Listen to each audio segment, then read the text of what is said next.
Time بھی نہیں لگے گا. گھٹنا کہاں ہے بھائی؟ ان کے گھٹنے کی بال خراب ہو گئی تھی تو گھٹنا نکال لیا تھا, وہاں سے بال وہاں فٹ کر دی, اب دوبارہ گھٹنا جڑ نہیں رہا تھا ایلفی سے, تو پھینک دیا. یہ گوشت ہے, اس پہ کیا ہو رہا ہے؟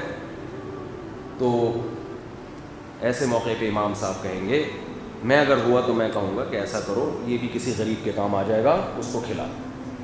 بہت سے غریبوں کو گوشت کھانے کو بولو نہیں ہے, جان بچانے کے لیے کسی غریب کو یہ گوشت کھلاؤ.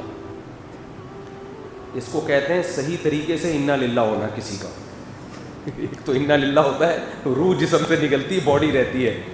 یہ والا انا للہ, اس کو کہتے ہیں سچی مچی کا انا للہ ہو گیا. بندہ مارکیٹ سے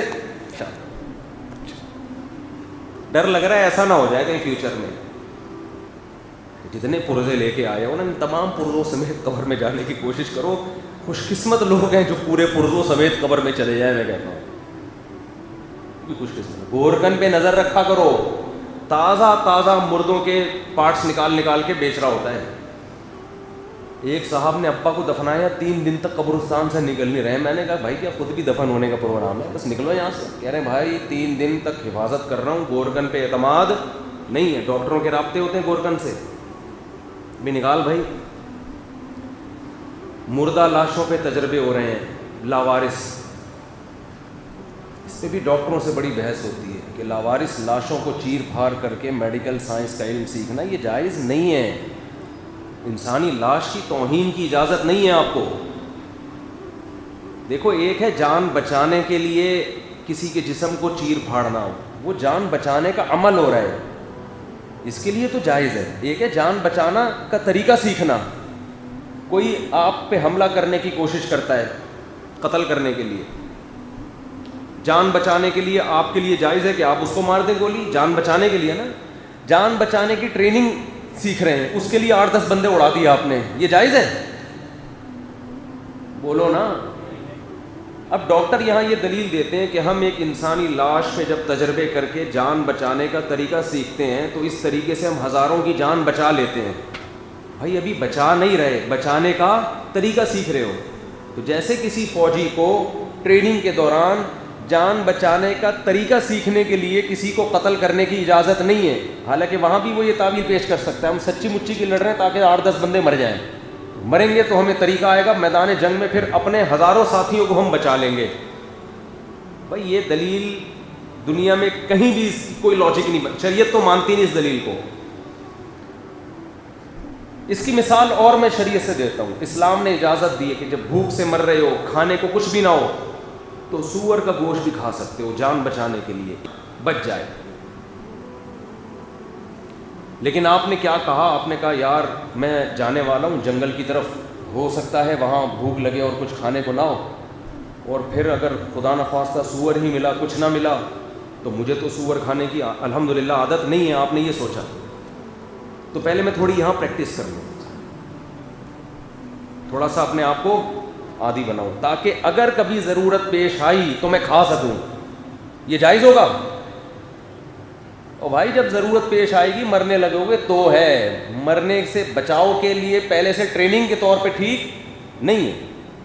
ہاں جنگل میں جا رہے ہو, کھانے کو کچھ نہیں اور آپ کو پتہ ہے آگے مر جاؤں گا, تو پھر گوشت آپ محفوظ رکھ سکتے ہو کہ آگے مجھے پتہ ہے مرنے لگوں گا. کھانا پھر بھی اس وقت جائز ہوگا جب مرنے لگو گے, اور اتنا جائز ہوگا جس سے کمر سیدھی ہو جائے. کوفتے کباب بنا کے کھانے کی پھر بھی اجازت نہیں ہوگی.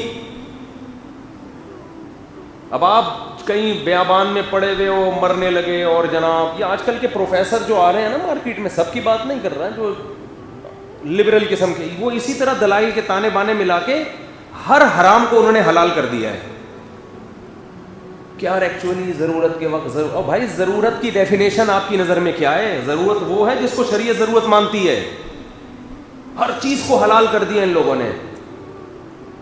یورپ سے فون آتے ہیں کہ یہاں بعض عرب ایسا کرتے ہیں, حرام گوشت ہوتا ہے, ذبح نہیں ہوتا, بسم اللہ پڑھ کے کھا لیتے ہیں کہ بھئی وہ جانور کھا سکتے ہو جس پہ اللہ کا نام پڑھا گیا ہو, تو ہم بسم اللہ الرحمن الرحیم پڑھا, کھا لیا. وہ بھائی یہ ذبح کرتے ہوئے بسم اللہ ہے اس میں. مشینی ذبیحہ ہماری نظر میں حلال نہیں ہے.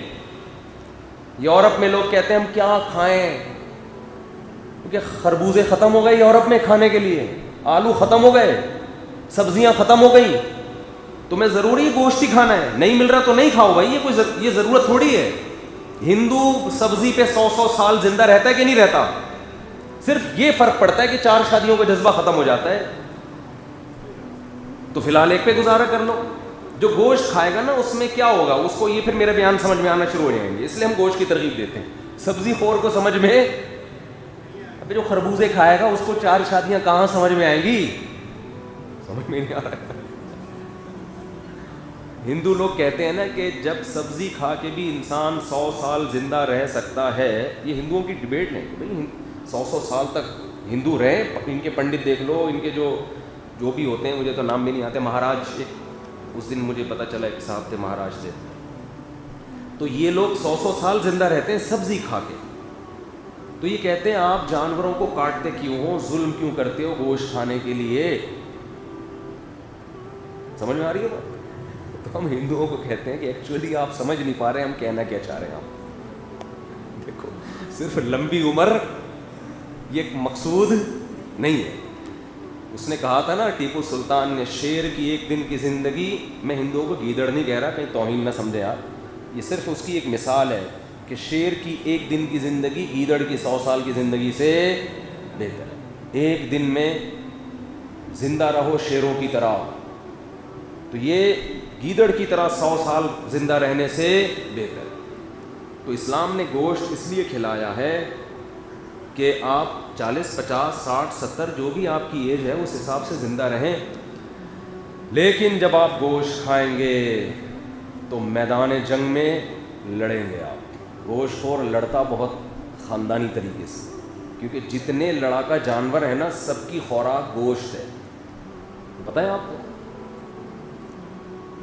بکریاں لڑتی ہیں, کبھی دیکھ رہا بکری نے ایسی فائٹ کی, بھاگتے ہوئے چیر پھاڑ کر دیا اس کو, اس گھاس کو دیکھا؟